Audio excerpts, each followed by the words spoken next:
So I'm sure you get this a lot in a world of Airbnb and kayak and orbits and all this thing, do-it-yourself travel. Why is there still such a need for a travel agent or an advisor like you? Flat out service and recourse. I mean, when a consumer is going to those sites, number one, they're not getting any guidance. They're merely a number, and they're getting spit out a confirmation. They don't even know if they're getting good value or not. In case in point with us, with most, when you book through us, me and my team have are well traveled, and we've have vetted a lot of properties.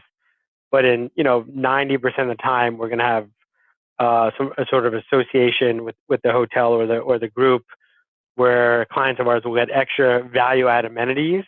And often, if we know someone on property, we'll advise them of when a client is arriving, try to upgrade them. And just from knowing the hotel industry pretty well, that the bookings that come in from an online travel agency, an Expedia, and Orbitz, are lowest on the totem pole in terms of room allocation, upgrades, because the hotels love having information on their guests, and so uh, I think that's a strong case for us from a service point of view.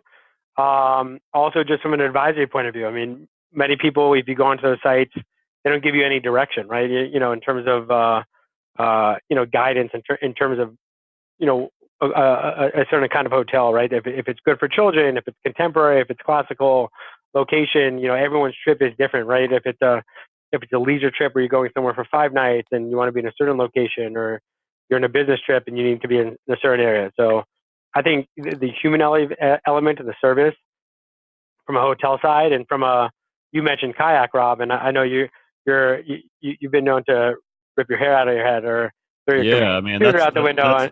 that's the thing. It's like they make it like it's so easy, and I'm sure other people can relate to this. I could spend 6 hours and not have booked anything, and now I'm just annoyed, and I don't even book the trip because it's just annoying. And placing one call to you could probably solve that whole problem, right? Correct.